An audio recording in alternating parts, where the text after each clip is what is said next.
Coucou tout le monde et bienvenue sur cette nouvelle vidéo. Je vous retrouve aujourd'hui pour faire un bilan statistique de mon année 2025 niveau lecture. Mais avant ça, j'ai une petite annonce à vous faire. Il y a un projet que j'ai un tout petit peu teasé sur Instagram et dont je vous ai pas du tout parlé sur YouTube. Un projet sur lequel je planche avec une autre personne depuis plusieurs mois et ça y est, on se lance enfin. Il se pourrait bien qu'avec Olivia de la chaîne Living Books, on ait travaillé sur un projet en commun, un projet de podcast et le premier épisode va sortir ce dimanche 25 janvier. Un podcast que vous allez pouvoir retrouver sous deux formats, un format vidéo sur YouTube avec une vidéo par mois, une fois sur sa chaîne Living Books et la fois suivante sur ma chaîne. Mais vous allez pouvoir aussi retrouver ce podcast sous format audio sur Spotify. C'est un projet qui nous tenait particulièrement à cœur, qu'on a adoré faire pour ce premier épisode et qu'on a extrêmement hâte de réitérer pour les prochains. On a déjà quelques idées, mais surtout, n'hésitez pas sur la vidéo du podcast à nous glisser d'autres idées si vous en avez. On espère que ça va vous plaire. Nous, ce qui est sûr, c'est qu'on s'est régalé et qu'on a trop hâte de recommencer. Donc je vous invite à aller voir sa chaîne si c'est pas déjà fait, si vous ne la connaissez pas encore, et à nous retrouver dimanche pour le premier épisode du podcast.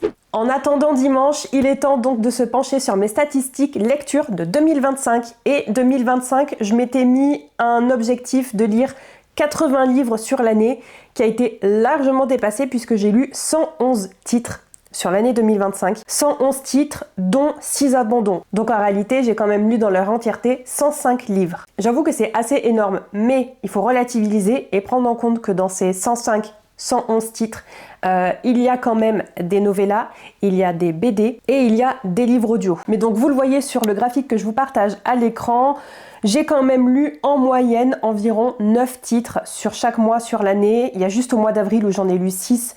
Avril qui ne m'étonne pas parce que c'était la reprise du travail pour moi. Je suis saisonnière, en tout cas je l'étais jusqu'à cette fin d'année.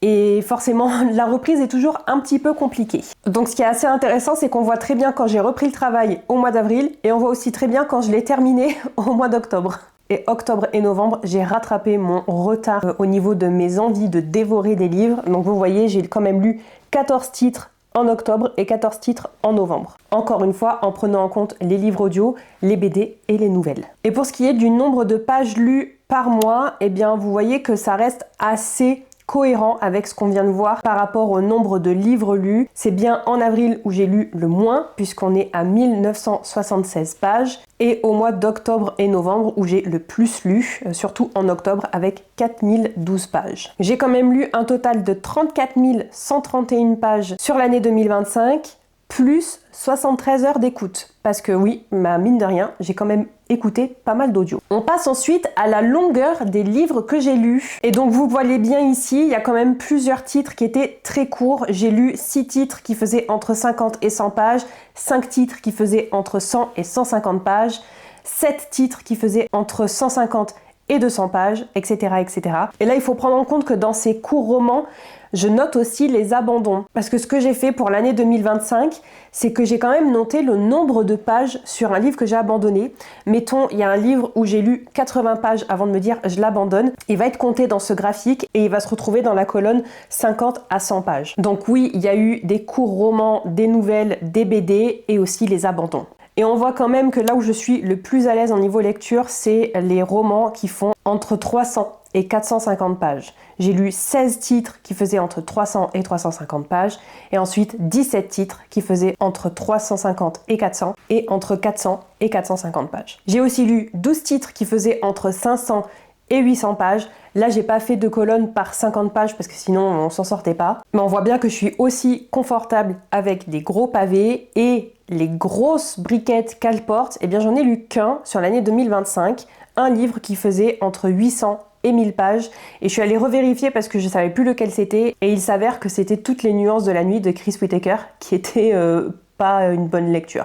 Franchement, ça valait pas la peine.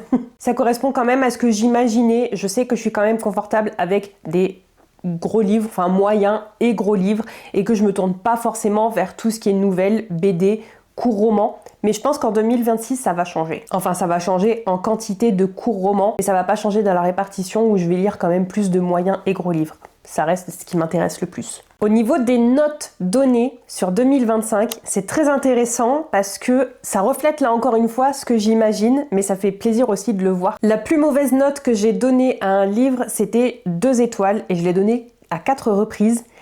J'ai aussi donné 4 fois une note de 2,5 étoiles, donc tout juste la moyenne. Il y a aussi eu 9 titres à 3 étoiles, 21 titres à 3,5 étoiles, ce que je considère moi comme une note moyenne. Un livre à 3 ou 3,5 étoiles, c'est un livre où je l'ai lu avec plus ou moins de plaisir, mais où j'ai eu aussi beaucoup de choses à redire. Mais c'était pas un livre que je n'ai pas aimé. Ensuite, j'ai aussi lu 20 titres à 4 étoiles, 21 titres à 4,5 étoiles, ce qui est très très bon. Et il y a eu 15 titres à 5 étoiles, 15 titres coup de cœur, 15 titres que j'ai adorés. Et 15 titres où oui, même si je pense qu'il y a des défauts, je m'en fous, je les vois pas, je les adore. Et vous le voyez, pour l'année 2025, on a quand même une moyenne de 3,91 étoiles, ce qui est pas mal. Je vise quand même le 4 étoiles et un petit peu plus, mais en même temps, je lis pas pour avoir des coups de cœur, je lis pas pour avoir que des lectures que j'adore, je lis pour découvrir de nouveaux styles d'écriture, de nouvelles intrigues, des systèmes de magie, des histoires qui vont me faire souffrir émotionnellement parlant. Je lis pour m'évader, pour découvrir et pas forcément pour avoir des coups de cœur. Maintenant, on va détailler un petit peu tout ce qui s'est passé au cœur de ces lectures. On va retrouver d'abord tout ce qui est genre et source. Donc pour les genres, alors sans surprise, le genre que j'ai le plus lu en 2025, c'est la fantasy avec un quart de mes lectures. 25,5%. Et tout de suite après vient la fiction avec 22,6%. Je suis pas surprise, mais je vous avoue qu'en 2026, j'aimerais beaucoup que la fantasy prenne encore un peu plus de place dans ma vie. J'ai l'impression d'en avoir lu pas assez en 2025 et franchement, j'en veux toujours plus. Après, on retrouve assez loin quand même les thrillers policiers, crimes avec 7,5%. Pareil pour la dystopie et l'historique. Ensuite, à égalité, on va retrouver l'horreur et la romance. Ce qui m'étonne, j'ai lu autant de romances que de romans horrifiques. J'aurais pas cru. Puis vient le paranormal et l'urban fantasy. Là non plus, j'ai pas l'impression que j'en ai lu tant que ça. Ensuite, on a la science-fiction, la lit RPG, la non-fiction et le tout petit en jaune, c'est les classiques où j'ai lu 2 titres. On est à moins de 2% de mes lectures. C'est marrant, j'avais l'impression que j'avais lu plus de classiques par contre. Et au niveau des sources, tout ce que j'ai lu en 2025, sans surprise, malheureusement, la majorité des livres que j'ai lus sont des achats neufs. Mais au moins, ça veut dire que je dégomme ce qu'il y a dans ma pile à lire et dans ma bibliothèque. Ensuite viennent les emprunts à la médiathèque avec 16,5%. Je me souviens plus exactement des pourcentages, mais l'année dernière, la part d'emprunt à la médiathèque était beaucoup plus importante. En même temps, en 2024, j'habitais vraiment pas loin de la médiathèque et je pouvais y aller à pied. Et j'avais un tout petit appartement qui ne me permettait pas d'avoir une bibliothèque. Ceci explique cela. Ensuite, on va retrouver 15,6% de lecture numérique sur ma Kobo et 11,9% de lecture audio. Je suis plutôt contente pour l'utilisation de ma Kobo et là aussi je pense qu'en 2026 la part de livres numériques, enfin j'aimerais bien qu'elle augmente. Je sais pas si ça va être le cas, mais j'aimerais bien qu'elle augmente. Je me retrouve de plus en plus confortable à lire en numérique, à lire sur ma Kobo et j'ai l'impression que je lis même un peu plus vite. Donc je serais pas du tout étonnée qu'en 2026 ça ait légèrement augmenté. On va passer rapidement sur les langues et les formats qui ont été lus en 2025. Là non plus, pas de surprise au niveau des langues. J'ai lu 89,2% de mes livres en français et 10,8% en anglais. Ça ne m'étonne pas du tout et je suis très confortable avec cette idée-là. J'aime lire en anglais, mais je lis très très lentement et je pense que sur l'année 2026, ça va rester à peu près la même chose. J'ai l'intention de lire 1 à 2 livres par mois en anglais. Pas plus. Parce que certes, même si je prends du plaisir à lire des livres en anglais, je veux quand même pouvoir vous les recommander. Donc l'idéal, ce serait quand même de les lire en français. Et au niveau des formats, là non plus, pas de surprise. 72,1% de mes livres étaient en format papier. 14,4% étaient en numérique, 11,7% en audio et il y a 1,8% en mixte. Ce sont 2 livres avec lesquels j'ai lutté, que j'avais commencé en papier et où je me suis dit non, ça va pas le faire, il faut que je bascule sur une version audio avant de l'abandonner. Je m'en souviens très bien, c'était La mer sans étoiles et Le portrait de Dorian Gray. Au niveau des séries, là ça me fâche un peu, j'aimerais bien qu'en 2026 ça change. Sur tous les livres que j'ai lus, il y a 1/3 qui font partie de séries et 2/3 qui étaient des one-shots. Alors c'est cool de lire des one-shots, je suis super contente, mais j'aimerais vraiment avancer dans mes séries en 2026. C'est l'un de mes objectifs de l'année 2026, je vous en ai déjà parlé. J'avance et je termine des séries. D'ailleurs, on le voit sur le graphique juste à côté, sur toutes les séries que j'ai lues, quasiment 36% étaient des séries que j'ai commencées et autant en continué. Par contre, j'en ai terminé uniquement 7,7%, ce qui correspond à 3 séries. J'ai terminé 3 séries et j'en ai abandonné tout autant. Par contre, voilà, j'en ai commencé 14 et j'en ai continué 14. J'aimerais qu'en 2026, la part de séries terminées, elle soit largement augmentée. C'est le but, vous le savez, et on va s'y tenir. Je vous propose qu'on s'intéresse maintenant au temps que ces livres ont passé dans ma pile à lire. Sur le premier graphique, on peut voir qu'un tiers des livres que j'ai lus sont sortis en 2025 et que 2 tiers étaient sortis avant 2025. Je suis plutôt contente parce que ça veut dire que oui, je m'intéresse à des nouvelles sorties, mais j'oublie pas les livres qui sont sortis avant, qui sont sortis peut-être en 2024 ou en 2023, mais qui sont peut-être aussi beaucoup plus vieux.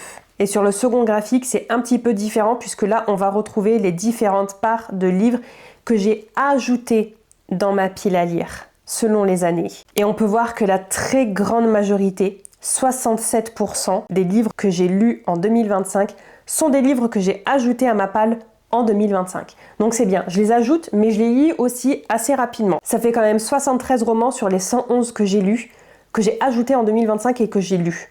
Ce qui est vraiment plutôt cool. On a aussi quasiment 24% de ces romans que j'avais ajoutés à ma palle en 2024. Donc c'est très réconfortant de voir qu'il y a une énorme majorité de romans que j'ai lus en 2025 que j'avais ajoutés quand même assez récemment à ma pile à lire. Et ça m'étonnerait pas du tout qu'en 2026 ce soit à peu près la même chose. La très grande majorité des livres qui se trouvent dans ma bibliothèque et dans ma Kobo, ce sont des romans que j'ai acquis sur les années 2024 et 2025.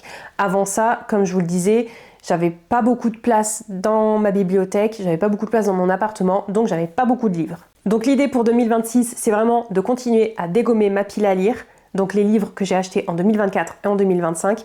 Espérons que des romans ajoutés en 2026, il n'y en ait pas autant, parce que ça voudrait dire que je les ai quand même achetés.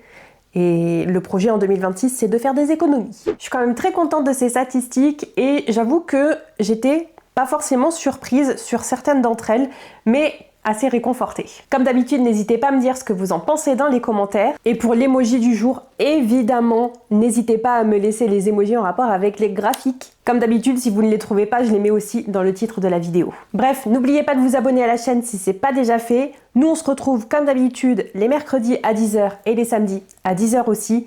Et évidemment, exceptionnellement, dimanche sur la chaîne de Living Books pour le premier épisode du podcast. J'ai trop hâte! Allez, je vous dis bye bye!